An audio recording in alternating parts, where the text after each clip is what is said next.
बड़ी ऊंची ऊंची बात। वाह एक सामाजिक विरहा है आप सबके बीच में। वाह ये हमारे गार्जियन जी के आदेश बा कोनो वीर रस के विरहा। वाह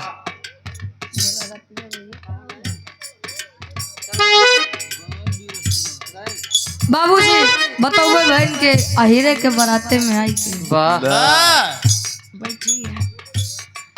शुरुआती दौर पहले बार में अगर हम बिरहा रहते ही लागे तो ना आधा बिरहा हम मन से गाई आधा बिरहा वाह हमारे इहे में खराब हो जाए कि टाइम देखे के बाद आगे भी नंबर दे के बाद, इसीलिए हमने कम समय में गा करके भैया को नंबर दे दिया।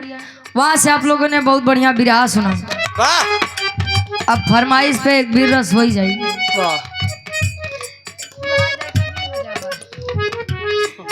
आओ गुरुजी एक लाइन कुछ बच जाए ओकर बाद बिरहा के तरफ लेके चलो। हाँ नहीं पूरा वही लगी ये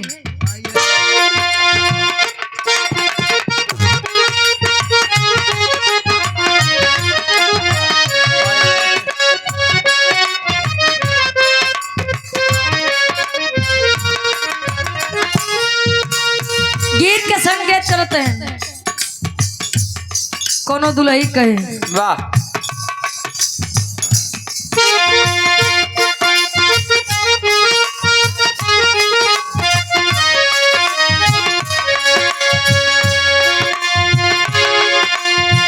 जिनकी तोहरा नामे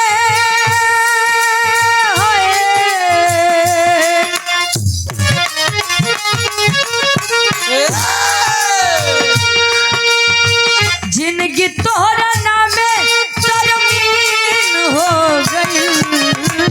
जिनकी तोहरा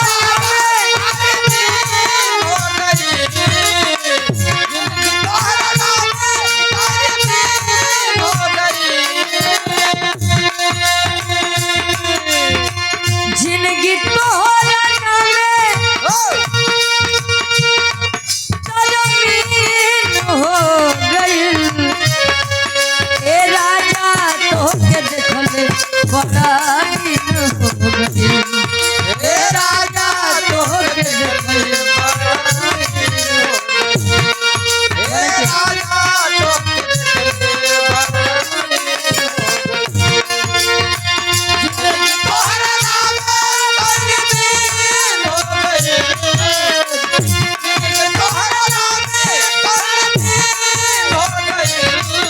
ए राजा तोहके देखले बड़ा दिन हो गई। ए राजा सम्मानित धर्म के बड़े भैया राम अवध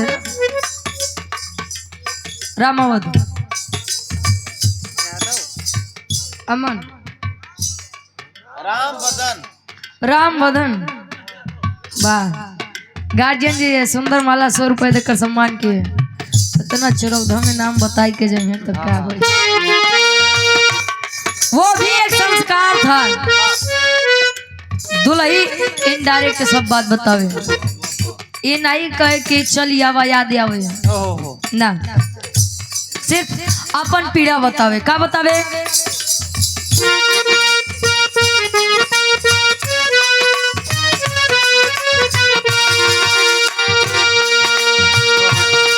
तोहर याद सतावता हमरा के रोवावता। तोहर याद सतावता हमरा के रोवावता। तोहर याद सतावता हमरा के रोवावता। रही रही के से जिया पे हमके तड़पावता। रही रही के जिया पे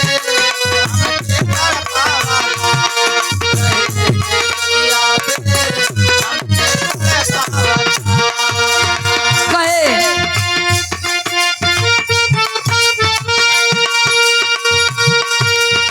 सोनावा के गहना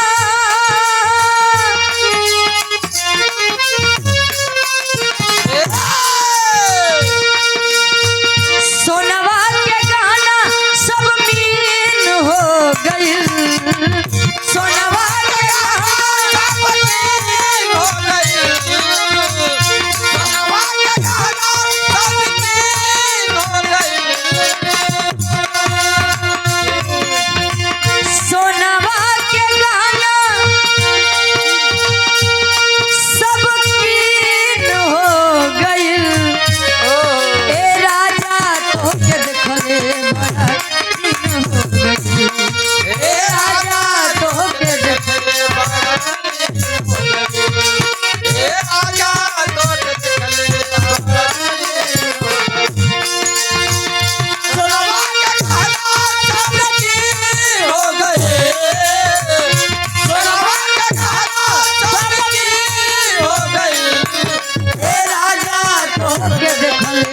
दिन हो गई हे राजा तोहके देखले हो गई।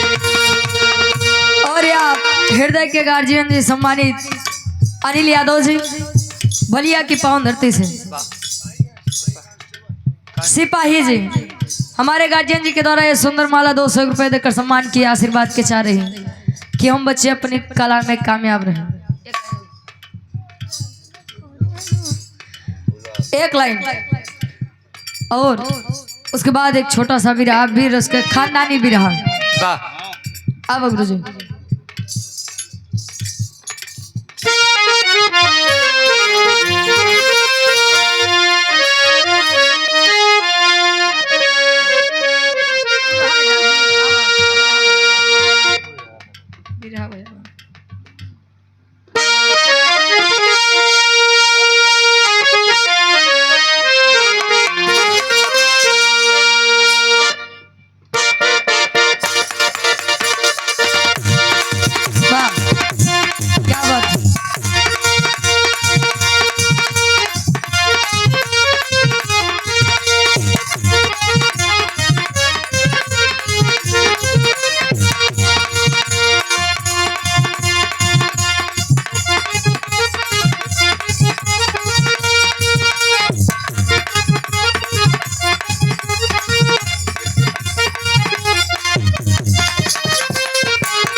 सामाजिक विरहा उस तरफ से और गार्जियन जी के आदेश पे एक वीर रस विरहा, खानदानी विरहा। वीर होते कैसे हैं? अरे किस लिए किसी का इतिहास गाया जाता है? वीर चाहे पहले के होखे, वीर चाहे अब के हो, वीर वीर होता है। अगर केहू चाहे ले कि वीरताई जाए के दुकानदारी से खरीद ले तो केहू खरीद ले का? वीरताई खून में पाई जाती है। 4 लाइन भूमिका के अंदर कवि जी भाव लिखते हैं ओ वीरन खातिर। कैसे?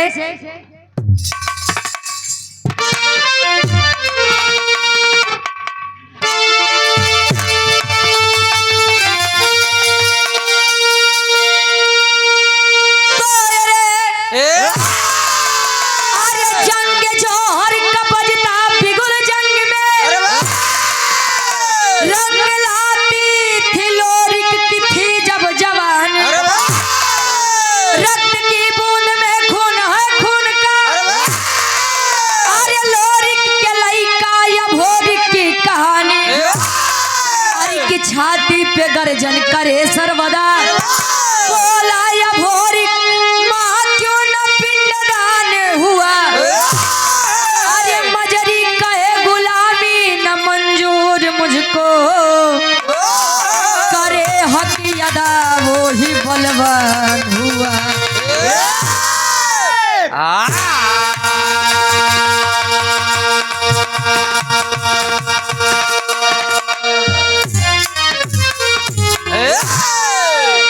जंग के जौहर का बजता बिगुल जंग में, अरे रंग लाती थी लोरी की थी जब जवानी। हमारे विराग के शीर्षक पर लोरी के पिंडदान और अभोरी के शादी। कुबई के लड़का वीर लोरी। अच्छा, कुबई जी के ससुरारी काम भाई आप लोग जाना थे? हमारे पूर्वज हमारे खानदान के खानदानी विराह है। तो कुबई जी के ससुरारी आप लोग जाना था कहाँ बा? तो उसी नहीं पूछते हैं। कुबई जी के ससुराल हमरे नेवाड़ी जेठवाड़ा प्रतापगढ़ में खोइलन धाम। कुबई जी के शादी माई खोइलन से भई रही और माई खोइलन के नाम से खोइलन धाम की स्थापना हुई है। कुबई जी के लड़का वीर लोरिक के नाम, अगर वीरताई के बारे में नाम याद तो इतिहास में वीर लोरिक का नाम लोग बड़े अदब और सम्मान से लेते हैं। वीर लोरिक के लड़का वीर अभोरिक, कहानी समझिएगा। कुबई के लड़का लोरिक और लोरिक के लड़का अभोरिक। अभोरिक जब बाल्यावस्था से किशोरावस्था में प्रवेश किया, मतलब लड़कई से जब करे जवानी आए, तो जाना था काका पहले के पुरनिया काका दादा एक बात कहा है, काहे जे करे जवानी आवत है तो चोकरत की आवत रही करे और है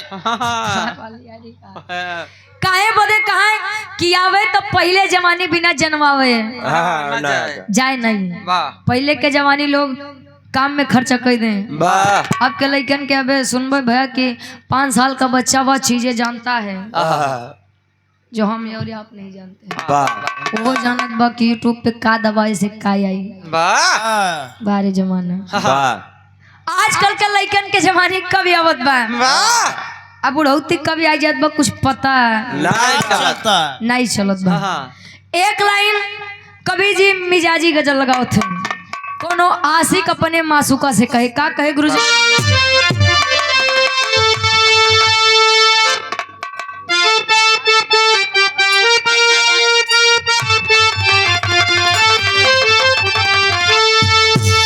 अरे परवाने जल रहे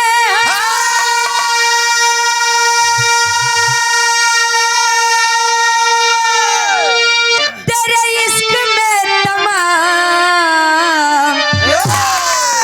आशिक कहे अरे परवाने जल रहे हैं तेरे इश्क में तमाम, जानम आए हाय अरे जानम जरा इसी आग में, अरे जानम जरा इसी आग में, अरे खुद को जला के दे, जानम जरा इसी आग में,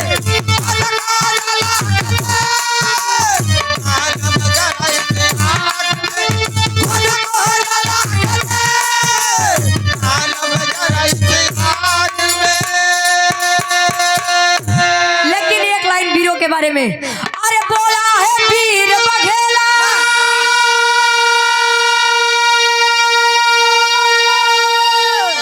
झंडा हिला के दे,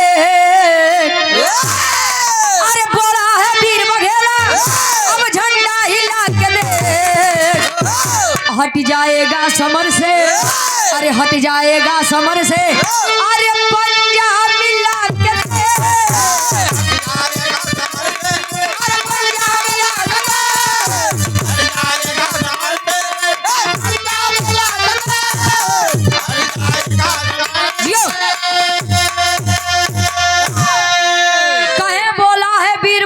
झंडा हिला के देख, हट जाएगा समर से तू पंजा मिला के देख।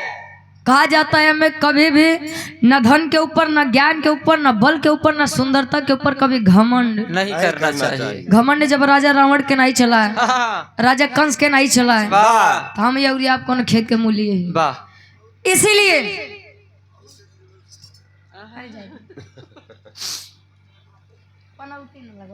भैया सुबेरे सुबेरे उनकर सबके नाम लेवाई के हमरा बिरहा के कहानी के शुरुआत कवि जी आ रही से लिखत है कैसे।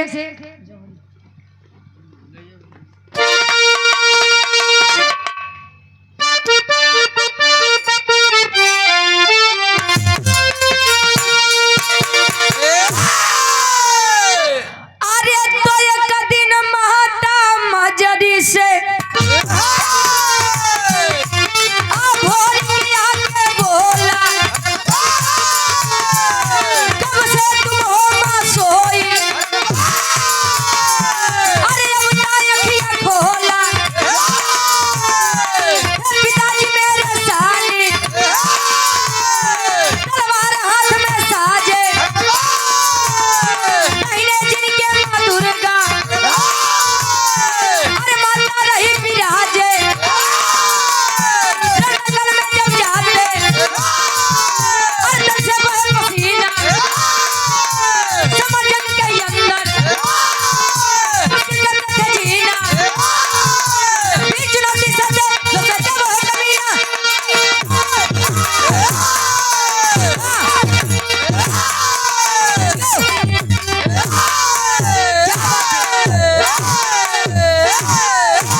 के तो नहीं समझला। वाह गढ़गौरा में माई मजरी और वीर लोहरी के बीच में वो लड़का जेकर नाम अभोरिक बताया गया। वाह ए भैया, वीर अभोरिक अपने पिता लोरिक जी जैसे माई दुर्गा के बड़ी पूजा आराधना विनती इबादत करें।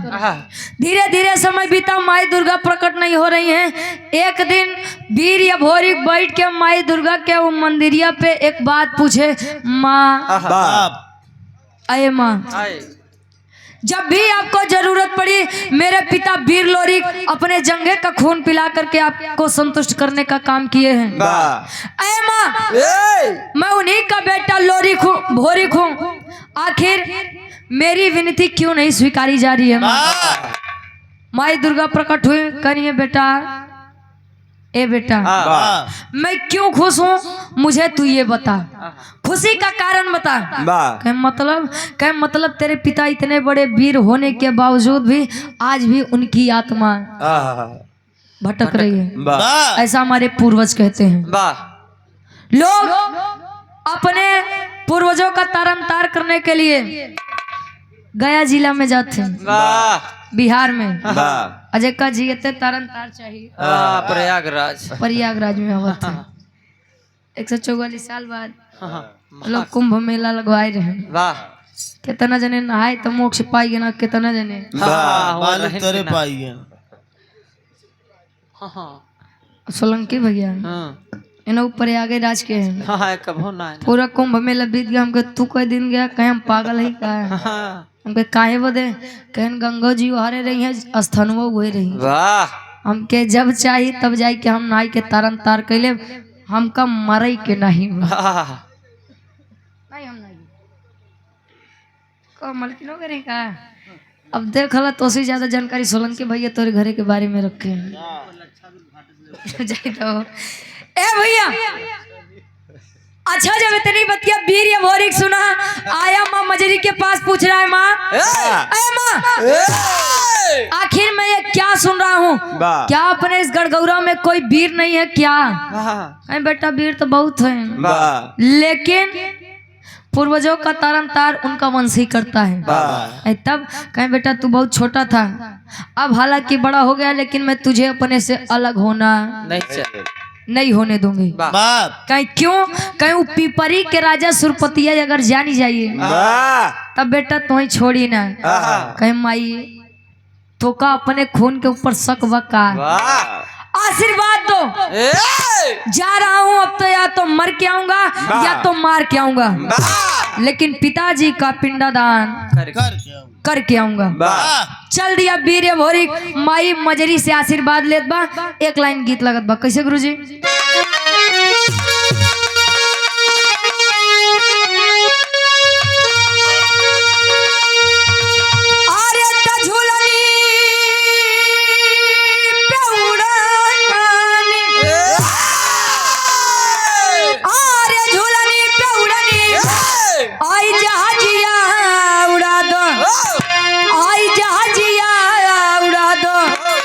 हमार पाई जे बड़ा जहीरा जड़ा दो, हमार पाई जे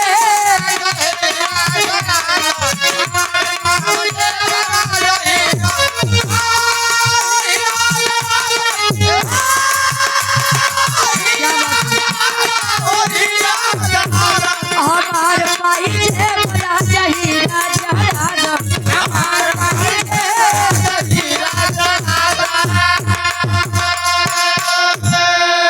लेकिन वो वीर अभोरिक कहे, अरे वीरताई क्या हमारे, अरे वीरताई क्या हमारे, आई तिलकिया लगावा, आई तिलकिया लगावा, हमार माई हमके रण में पठावा, हमार माई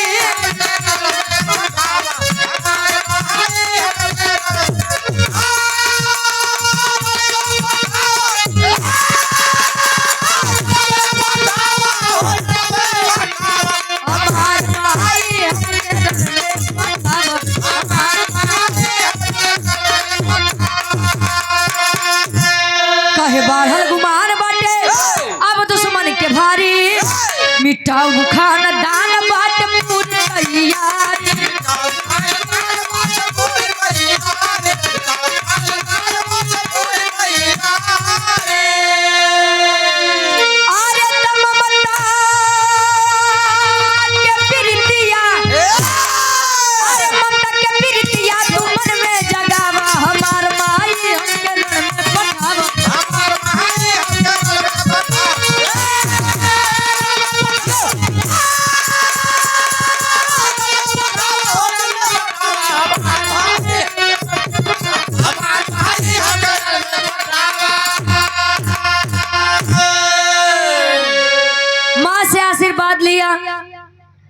अच्छा, तिलक कई प्रकार का होता है।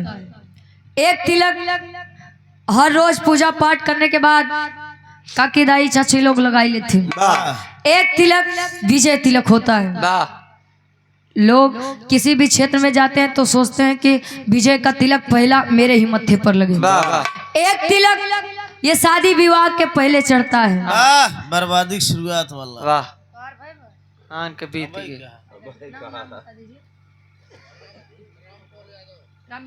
रामपाल आदरणीय हमारे गार्जियन जी, सम्मानित हमारे दादा के समान हैं आप रामपाल यादव जी। ये 200 रुपए देकर सम्मान किए। चरणों में कोट कोट नमन है। आशीर्वाद के चारे कि हम बच्चे अपनी कला में कामयाब रहें। ए भैया, माई मजरी से आशीर्वाद लेके वीर भोरिक चल दिया। आया कहाँ? यही काशी बनारस के धरती पर, जहाँ आप लोग बताते हैं कि काशी भगवान भोलेनाथ के त्रिशूल पर टिकी हुई है। ए भैया, वीर भोरिक जब आया, वही काशी घाट के किनारे एक पंडा से मुलाकात हुई और उस पंडे का नाम क्या बताया गया? हमारे गीत बिरहा में गीत बदलत बा। कैसे? पहले के समय में शादी ब्याह हो तो गौना 3 साल 5 साल 7 साल 9 साल 11 साल बाद जाए। अब तो शादी ब्याह हो तो विदाई दुल्हई के साथे कई के लेके जाते। तो जब गवना के दिन पड़े तो दुल्ही बेचारी डराए कि हमके सास ससुर पता नहीं कैसे मिली है, हमके हमार दुल्हा कैसे मिली। लेकिन आज के समय में तो सास ससुर डराते हमका पता हो कैसे मिली। पता ना महीना 6 महीना साल में लड़का के साथे रहाई दे कि नहीं रहाई दे। यार भैया अरे डराते हैं, पता ना हमार दुल्ही हमका कैसे मिली, पता ना जिए दे हनीमून पे ले जाए। ए भैया, वो दुल्हिया घाट बा एक लाइन गीत लगत बा। कैसे?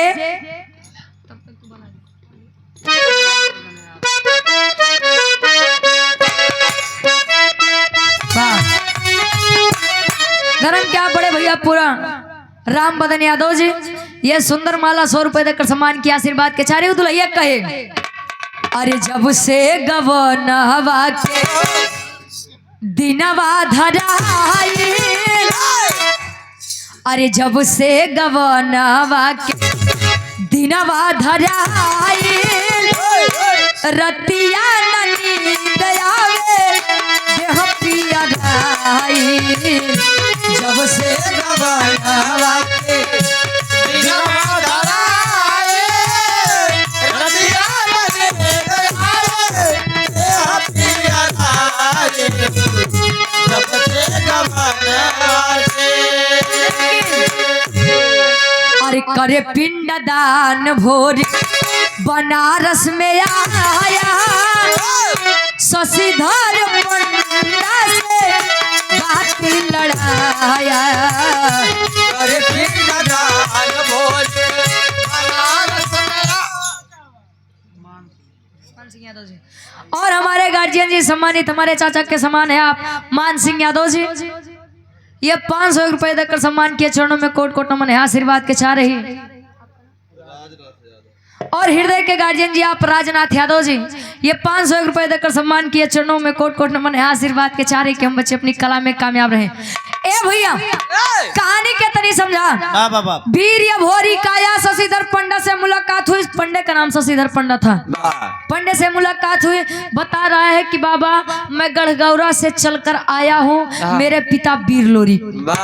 वीर लोरी का नाम सुना शशिधर पंडा का बेटा बहुत बरियार बहुत बड़े वीर थे। अच्छे अच्छे वीर तेरे पिता के सामने नहीं टिक पाते थे। यही है संसार साहब, हमारे सामने कुछ और जब मुसीबत पड़ जाती है तो कुछ और हो जाते हैं। अभी तक वही शशिधर पंडा वीर अभोरी के सामने वो करे पिता लोरी के बड़ी बखान करें, लेकिन जब वीर अभोरी कहा बाबा मुझे अपने पिताजी का पिंडा दान करना है, इतनी बतिया शशिधर पंडा सुने तो पिछड़िए। ए बेटा, अब तू चाहे लोरी के लइका हुआ और चाहे केहू और के लइका हुआ, सुबह का पहला पिंडदान मैं नहीं करवा सकता। क्यों? कहें बेटा देख तू तो जाएगा ही जाएगा, साथ ही मैं भी चला जाऊंगा। मतलब अच्छा काका जीवन रामपाल बाबू जी, जीवन का मोह इतना ज्यादा होता है भैया। अब वही बोतल लगा बा ग्लूकोज वाला, हॉस्पिटल में एडमिट हॉस्पिटल मान ला 2 तला 3 तला के होई। अच्छा सोलंकी भैया बीच बीच में कुछ बात कहा तो कहे के जाना थू तो जाने के सबसे बड़ा रीजन है तो हमारे तरफ ही कुल भाषा नहीं चलत। भाषा में हम कंफ्यूज हो जाए ढिबरी का हमारी तरफ दिया का थी जी। हमारी तरफ प्रतापगढ़ में यहाँ की भाषा और प्रतापगढ़ की भाषा में बहुत अंतर तो नहीं है लेकिन है कुछ कुछ भाषाएं में। अब जैसे यार आप लोग गुड़ के भेली कहा था ना, हमारी तरफ गुड़ कहवा था। ए भैया अभी यार कहे कि क्या बात है, कहे बेटा तू तो जाबे करबा साथे मऊ जाब। अच्छा हम का बताओ रहे जीवन के मोह बड़ी तगड़ी होते। ग्लूकोज के बोतल लगा बा, अगर गलती से जहाँ एडमिट अगर केहू झूठो कह दे भाई साहब भूकंप आवता तो लई के ग्लूकोज के बोतल बहरे भगवा, ऐसा न हो बिल्डिंग हमारे ऊपर गिर जाए। जा वाला तू खुद है यार, लेकिन ना हो सकता है कि मैं 1-2 साल और जी लूं। जानते सभी हैं आया है सो जाएगा राजा रंग फकीर, कोई विमान पे चढ़ चला कोई बंधा जात जंजीर। जो आया है उसे जाना है, चाहे 4 दिन आगे चाहे 4 दिन पाछे। लाइन में सब केहू लगा है केकर नंबर कभी आई जाई केहू नहीं जानत। ए भैया कहे बेटा मैं तेरे कारण अपनी जान नहीं मरवाऊंगा, कहे मतलब कहे अगर वो जानी जाई तो बेटा ना तोहे छोड़ी और ना हमें छोड़ी। इतनी बतिया सुन के वीर अभोरिक निकाल के तलवार गर्दन पर रख दिया। शशिधर पंडा के कहा बका कहे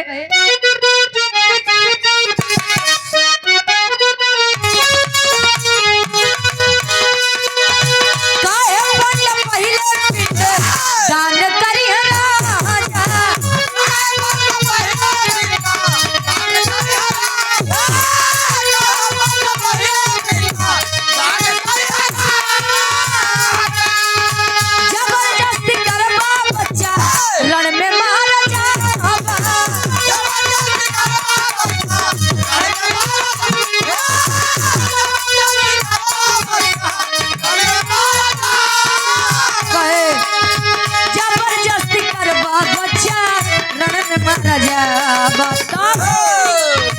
सुन के खबर भोर कल में गुस्सा आया, शशिधर पंडा से बात लड़ाया।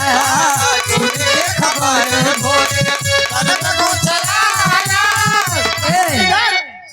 गावा कम समझावा ज्यादा। ए भैया वीर भोरी कहे बोल पिंडादान करवाएगा कि नहीं करवाएगा, करवाएगा कि नहीं करवाएगा?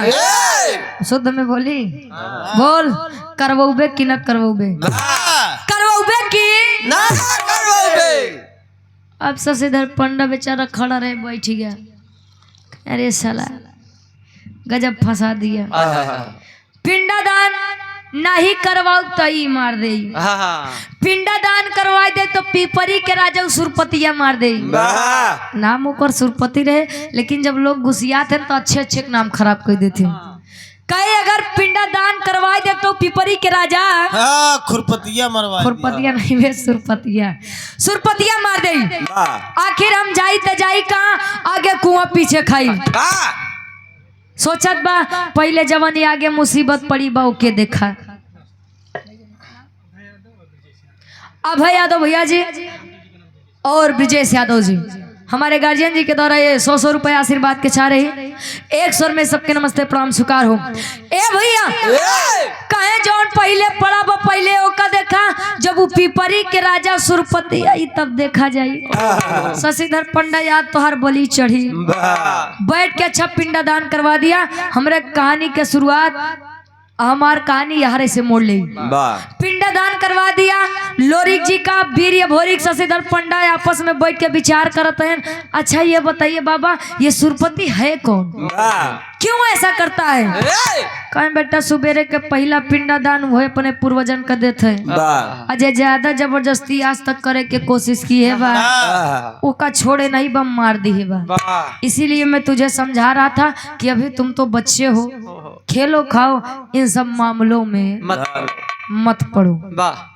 अब यार जब खबर पिपरी के राजा सुरपति के पास गई, हजारों की फौज सजा करके सेना घोड़े पर सवार चल दिया। आया कहाँ? यही बनारस के धरती पे। और जब बनारस के धरती पे आए तब हो तो का टेरी के भाव में कवि जी लिखते हैं।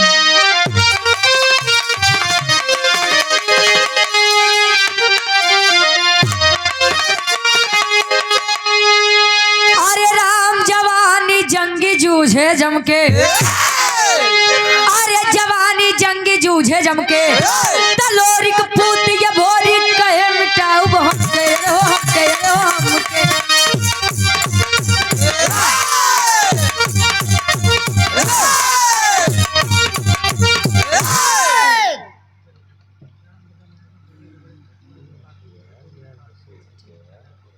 ए भैया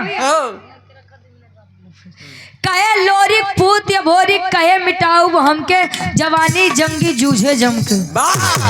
हम का मतलब अहंकार। अहंकार। क्यों 10-20 वीर लई के चल देबा तो तू सोचबा कि हम सबसे बड़का वीर है। 2-4 विद्वानन के बीच में तो कुछ नहीं आवे, विद्वानन के बीच में बैठे रहा तोरे ये घमंड हो जाए कि हम सबसे बड़ा विद्वान है, तो ये घमंड तब बेफिजूल है ना। अब यही बात सेम सुरपति के अंदर थी। हजारों की फौज लेकर आया बनारस के धरती पर। एक तरफ हजारों की फौज लिए वह सुरपति और एक तरफ वह 21 वर्षीय बालक वीर लोरी के लइका वीर भोरी। चल दिया जोने समय तेगा ये तलवार भाजे तो सैकड़न वीर तो ऐसे नहीं धराशायी हो जाए। यार आगे बढ़ रहा है, मारत काटत मारत काटत काटत मारत काटत मारत बस आगे जब बढ़ दिया। जब बोल रहे और यार हृदय के गार्जियन जी दूल्हे बादशाह जी क्या पूजिए बड़े पिताजी राम बदन यादव जी, हमारे गार्जियन जी के द्वारा ये 200 रुपए चरणों में नमन है, वंदन है। माई भगवती करें कि पतो सेवा करें, आशीर्वाद के चाह रही। ए भैया चल दिया होत काम रे बिरहा के आखिरी गीत लगत बा, ढेर लंबा नहीं।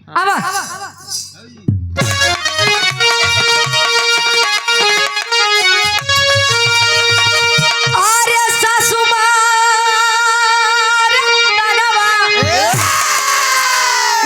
बतावे सब तुम्हारे मरबई कर रहे हैं ताना, लेकिन हइयो मारा तो है। अरे सासू मारे तनवा, आई नदिया मारे तनवा रे तनवा, आई हो मारे तनवा, आई हो मारे तो हमारे भैयन के सरवा रे तनवा, आई हो मारे ना तो हमारे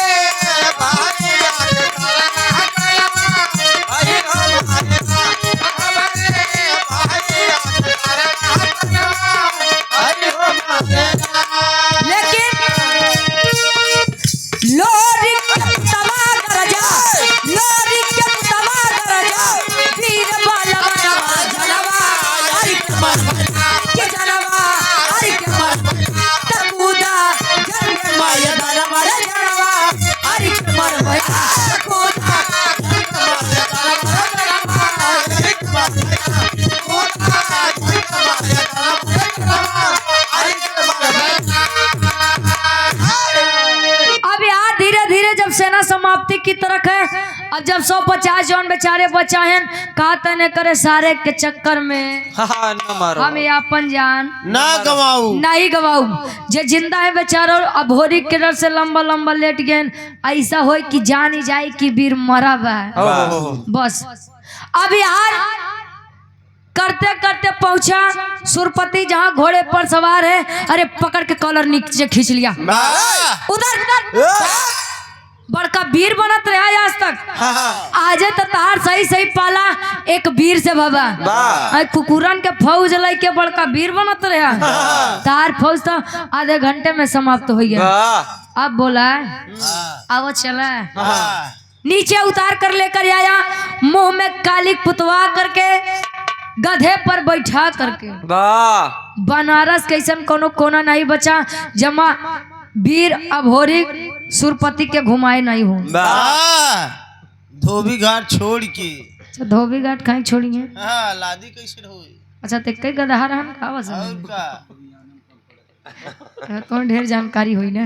ए भैया यार इतनी बेइज्जती करने के बाद अच्छा शशिधर पंडा आज शशिधर पंडा बड़ा खुश बा। अरे जिया शेर जिया राजा अरे बारे बेटा वाह चला कम से कम केहू ते आ जाए हई सुरपतिया के घमंड तो तोड़े बड़का वीर बनत रहन साहब मारे रहन कुल पंडवन के जिंदगी नाश किए रहन। अच्छा इतनी बतिया बैठ के सुरपति बेचारा नीचे मुड़ी किए बैठा बा। सुरपति की एक बेटी जिसका नाम केवलापतिया बताएगा। केवलापतिया वीर अभोरी के वीरताई पर पहले से ही प्रसन्न थे मोहित थे। जब यह खबर पाई कि वह वीर अभोरी कहन तोरे पिताजी के बनी बनाई इज्जत कुल माटी में मिलाई देन आय हाय आज इच्छा जगी है कि मैं भी उस वीर से मिल लूं। केवलापतिया जादू के विषय में बड़ी जानकार रहे। विचार करके जाती है अब जियब तो तोरे साथे अब मरब तो तोरे साथे अब तोरे अलावा हमार केहू दुल्हा नहीं बनी। केवलापतियावत बहुई बनारस के धरती पर काशी नगरी के घाट पे तीनों जने बैठन तो इशारा से पूछत बा ए बाबा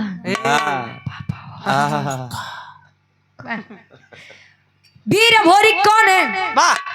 संकारा तो नहीं है यार ये 21 वर्षीय बालक का जौन तोरे बनी बनाई बाबू के इज्जत कुल माटी में मिलाई दे।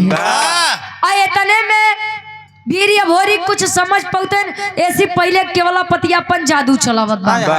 कवन जादू चलावे पापट के भाव में कवि जी लिखत है।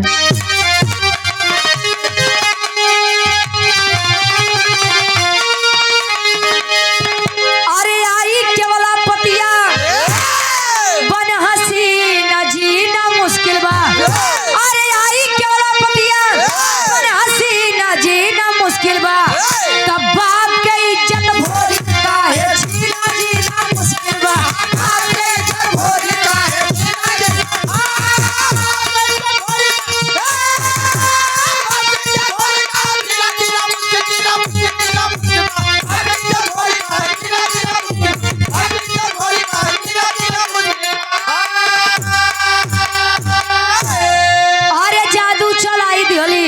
सुगना बनाई हो तब पिजड़ा में कैद करके पीपरी लेके आई हो।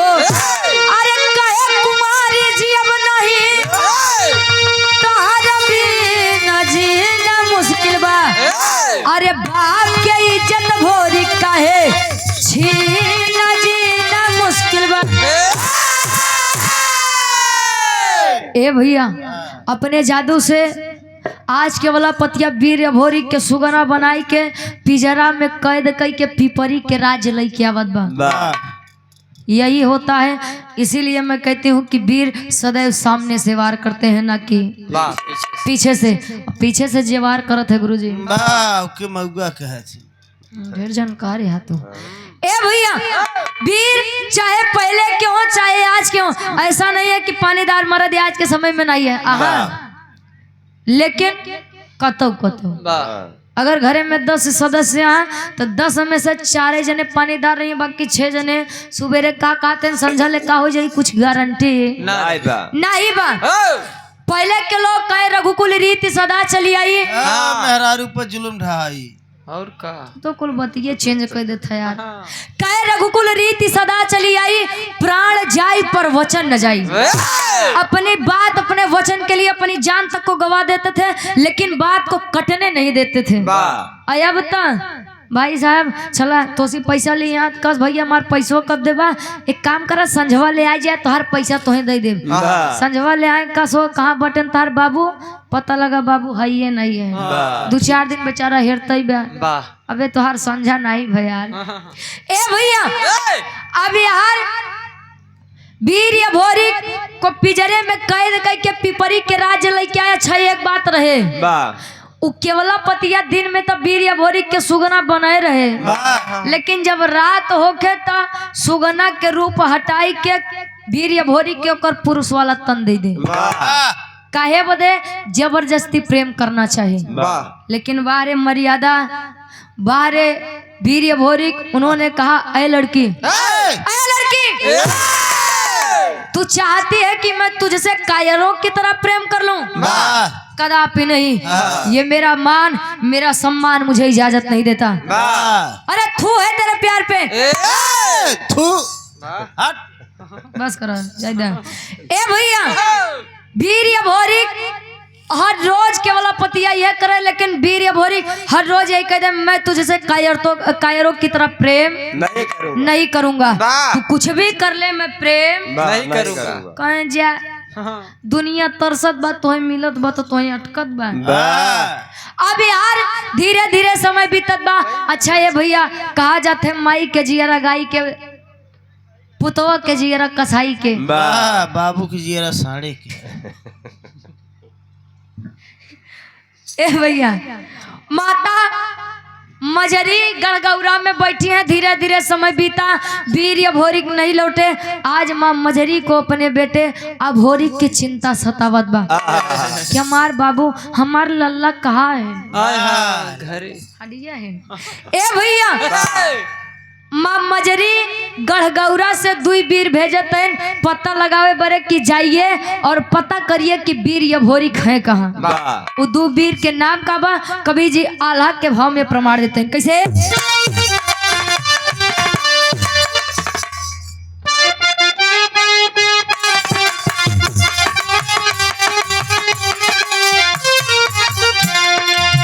तड़पेली मजरी माता गौरा के नगरी,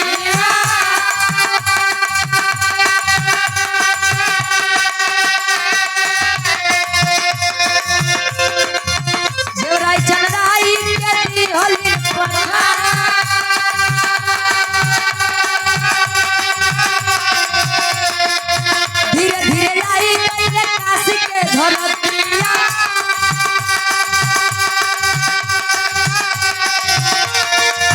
धीरे धीरे आई काशी के धरतिया।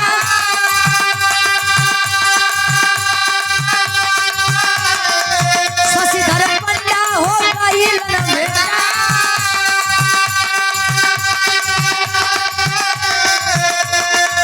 लगले बतावे पंडा पूरी तब खबरिया।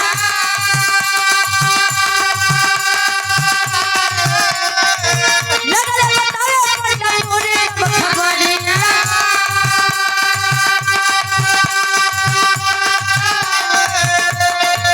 केवल पक्के सुगंध ले सब भोरी के बना,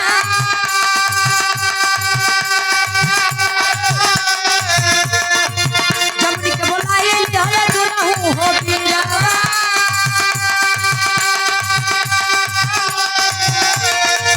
माई के बोलाए ले हले दुनहु हो बीरा।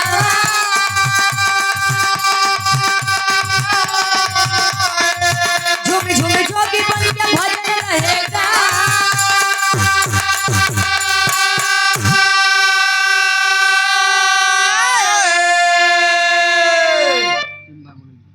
और हृदय के हमारे गार्जियन जी दूल्हे बादशाह जी के बड़े पिताजी, हृदय के हमारे भी गार्जियन जी आप राम बदन यादव जी, ये 500 रुपए देकर सम्मान किया, आशीर्वाद के चारे कि हम बच्चे अपनी कला में कामयाब रहे। ए भैया कहानी के तरी समझिया गढ़गौरा के दुई वीर जेकर नाम देवराई और चनराई बताया। हमारे खानदान का भी रहा है, खानदानी भी रहा है। देवराई चनराई पहुंचते हैं बनारस के धरती पर। शशिधर पंडा से मुलाकात हुई, पूछ रहे हैं बाबा गढ़गौरा से कोई लड़का आया था क्या जिसका नाम अभोरिक था? कहीं बेटा पूछ मत, अपने पिता लोरी जैसे बड़ा बरियार बीरबा। कहीं है कहाँ? कहीं बेटा अब क्या ही बताऊं, अपने पिता का पिंडा दान करके बैठा था, सुरपति को धूल चटा करके बैठा था, लेकिन सुरपति की बिटिया व केवला पतिया आई और अपने जादू से वीर अभोरी के सुगना बनाई के पिजरा में कैद करके पिपरी लेके चली गई। कहीं तब कहे अगर चाहिए तो जा पिपरी के राज्य जा और वीर अभोरी के आजाद कराए के लिए क्या बात। और पुनः ये दूल्हे बादशाह जी के बड़े पिताजी राम बदन यादव जी पुनः ये 500 रुपए देकर सम्मान की, आशीर्वाद के सारे। ए भैया बड़ा चलाक है भाई तुम लोग।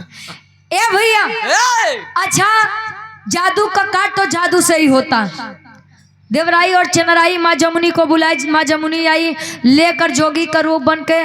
देवराई और चनराई अंदर तेगा तलवार रखे हैं कि जरूरत पड़ी तक काम में आई। चल दिए राज दरबार में पहुंचन, भजन जोगी रूप बन के भजन गावत हैं।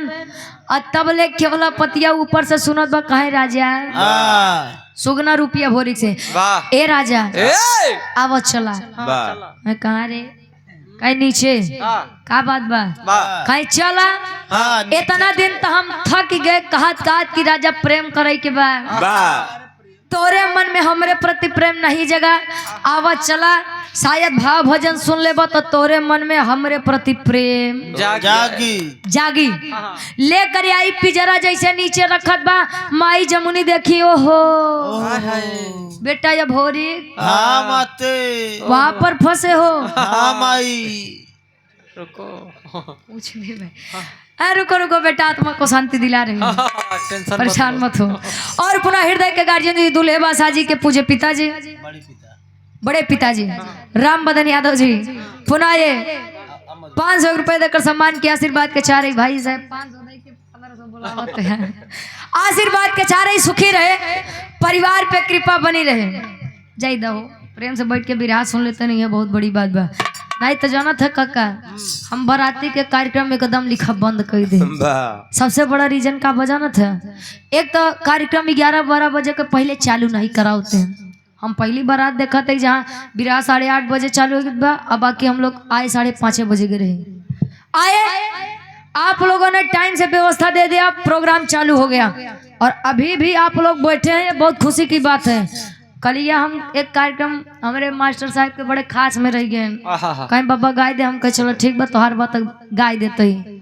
अगला गवैया पहुंच के बेचारा तत्था हेरत तत्था लगा। हम पहुंचे, कहीं रुचि बड़ी दुविधा बा, हम कहे का बात बा, कहीं तत्थो सारे नहीं देते हैं। हम कहे अच्छा लिया हवा, अच्छा कैसो काम बीता था, 4 तत्था लेके आए, 2-2 ठे से लगाए दिहन। हम खड़ी भाई तक जने बड़का पी के बढ़िया आए, कहता है काम कर वीर रस बिरहा गावा। हम कहे वीर रस बिरहा एक जगह खड़ा हो के गावा जाते कहीं काहे आई आगे पीछे हुआ। हम कहे भाई साहब तोहार वीर रस गावे के चक्कर में हमार दांत मुंह एक हो जाई, तब पिए तराबे बहन। अब जाना था कि एकर नशा बड़ी तगड़ी होते गए। 2 लड़कियां ले आई के तत्था लेके आए, तो तत्था लगो बहन तो हमारे आगे 2-4 हाथ आगे रख दे। कहे न गावा, हम कहे हम गाऊ तो अगवाया का महाराज। कहे एक काम करो तू रहा दे, हम जाते सोए। हम कहे जा बिल्कुल जा। गाय के हम जैसे बैठे कुल जनता सोई के बच्चन कई जने 8 जने बचन। तो गवैया कहतन भाई साहेब बिना 4 बजे हम छोड़ा गवैया फंसाया वो बेचारा। जब पब्लिक होती है तो गवैया पैसा ना मिले वो ठीक है, लेकिन पब्लिक को देख के गवैया गाले जाता है। अभी 8 जने बैठा, 2 जने यहाँ कहती, 2 जने यहाँ कहती, 2 जने वहाँ कहती, 2 जने बाहर खड़ा है। गवैया यहाँ कहती देखे कि यहाँ कहती देखे, वहाँ कहती देखे। ये खातिर सबसे बड़ा रीजन है कि हम बाराती कार्यक्रम में गाँव बंद कर दी है। ए भैया अब सोलंकी भैया के बात रहे दादा, दरअसल सबसे बड़ा रीजन यही है ना, आप लोग हाँ तो बहुत खासे में रहे कार्यक्रम तो गावल जाएगा काहे बदे। आप लोग तो सम्मानित इंसान है, बहुत प्यार देला सम्मान देला, लेकिन जाना था दादा हर जगह पब्लिक एक जैसा नहीं रहता। 2-4 जने 10 जने पी ली है ना, तब बिरहा गवाई न दी है, हई एका गावा हऊ ओका गावा, कुछ बोल रहा अरे मारा बिरहिया खराब बा। एक तो गवैया चिल्लाई के गौतो बा, अगर एका सुने के मिल जाए रे मारा गवैया खराब बा तो मन टूट जाते। ये बड़े सबसे बड़ा रीजन यही है। ए भैया अच्छा अब केवल पतिया लाई के बैठी बात तबले माई जमुनी कहीं बेटा रुक रुक मैं कुछ करती हूँ। अपने जादू से माई जमुनी आजाद कर दी केवला पतिया लखत बा है हम तो कुछ करबे ना भाई, हमारे रजग आजाद कैसे हो गए। तब ले केवला पतिया कुछ समझ पावत, एकरे पहले माई जमुनी अपने जादू से केवला पतिया के गदही के रूप दे दी। गदही अब केवला पतिया बेचारी गदही बन के अपने बाबू के लगे खड़ी बा, इज्जत खुल गया। अपने बाबू लगे खड़ी बा बेचारी, अच्छा, पिता अपने पुत्र से ज्यादा प्रेम पुत्री से करता है। मैंने ये चीजें देखी है। कोई कोई है जो पुत्र को ज्यादा प्रेम करे, बाकी पिता हमेशा बेटियों को ज्यादा प्रेम करता है। अच्छा, जब अपने बिटिया की हालत देखे तो सुरपति माई जमुनी के गोड़े लगे गिर के रिश्ता बनावत बा। कौन रिश्ता बनावे? खड़ी के भाव में कवि जी लिखत है।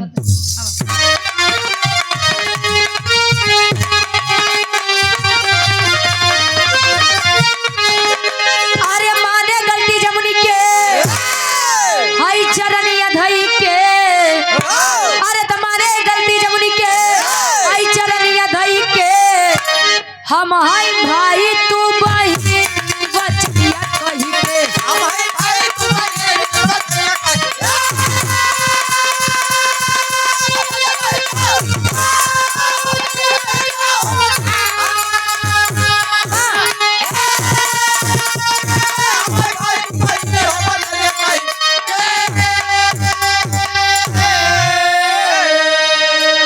बैठ गए।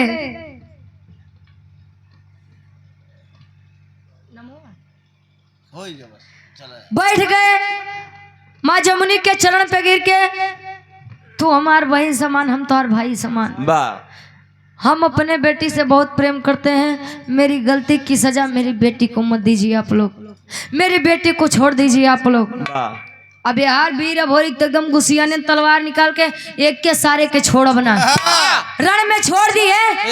एक बिटिया हमका सुगना बनाई के इतना दिन कैद करे रही, एक का सारे के छोड़ा तलवार जैसे गर्दन पे रखन बैठ गया। माई जमुनी कहीं बेटा अभोरी तनी गर्मा कम बैठ जे, तनी हमको समझे दे का बात बा, बोलिए। अच्छा, जो पानीदार मर्द होता है जिसके पास उसके इज्जत के अलावा कुछ नहीं होता है, आप उसका इज्जत मार दीजिए, शान मार दीजिए, जान मारने की जरूरत नहीं, वो खुद ही मर जाएगा शर्म के मारे।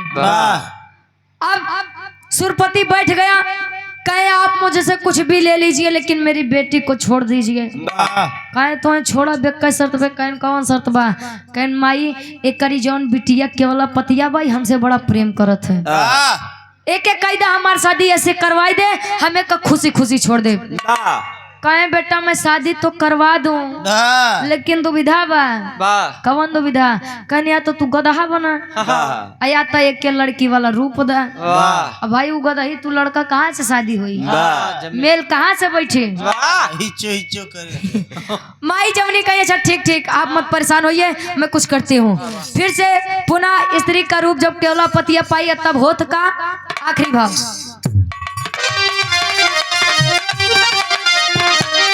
अरे केवला पतिया भोरी के हो गईली हो शादी हो जानेंगे तस्यु भोरी पैदा भइले पिपरी मिली आजादी हो।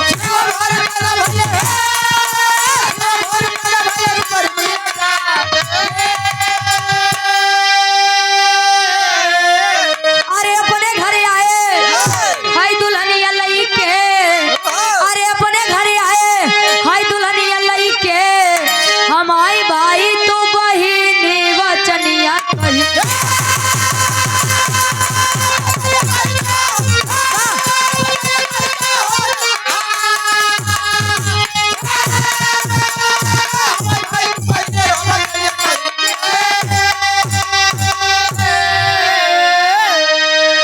केवलापति और अभोरी की शादी करा दी गई। गढ़गौरा वापस आए, धीरे धीरे समय बीता, दोनों के संयोग से, दोनों के मिलन से एक लड़के का जन्म होता है जिसका नाम शिव भोरी बताया गया। दौलत के लड़का कुबई, कुबई के लड़का लोरिक, लोरिक के लड़का अभोरिक और अभोरिक के लड़का शिवभोरिक। शिवभोरिक। ये मेरे विराह के शीर्षक रहे लोरिक के पिंडदान और अभोरिक के शादी। अब जैसे हर शादी होत बा वैसे वो जमाने में। अच्छा, पहले के समय में शादी ब्याह बिना तेगा तलवार के नहीं होके, शादी हो के बाद लड़कियां दूसरे तोरे बा, लेकिन अगर राजा के दिल दूसरे राजा के मेहरारू पे आई गए तो जान ला मेहरारू बोले या तो कुल नसाई जाए या तो बनी जाए। हमारे हिसाब से पहले के जमाना से तो आज जमाना बढ़िया बा।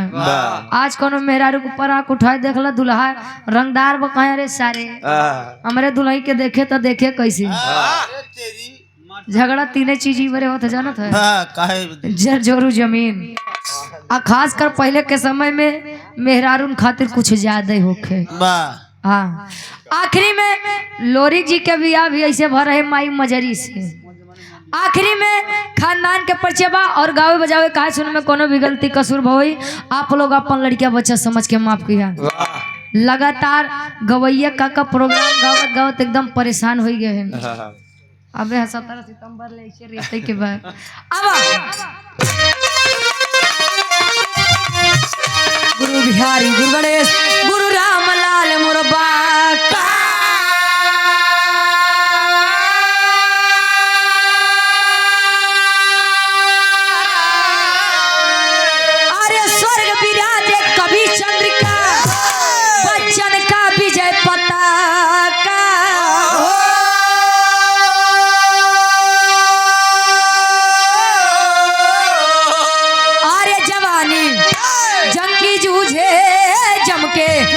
तो ग्वाला वंश रुचि पैरी काना पे पानी जवानी जंगी तुझे जम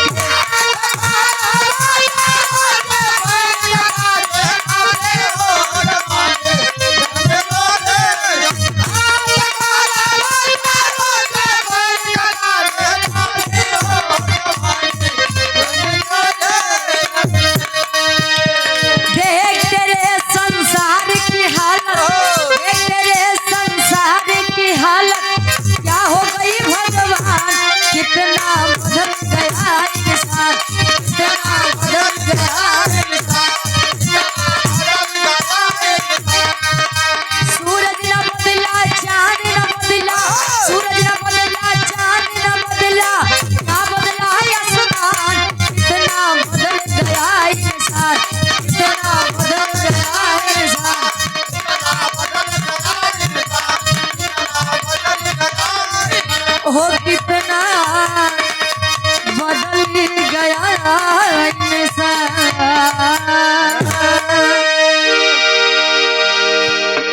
चरण छू के पहली बार और गावे बजावे में कोनो त्रुटि कोनो भी गलती भई का अच्छा साइकिल वाला लगाई दे ठीक बगाई दे हम ठीक ठीक अरे बिल्कुल अब उनके सामने साइकिल वाला के बढ़िया गाई भाई अब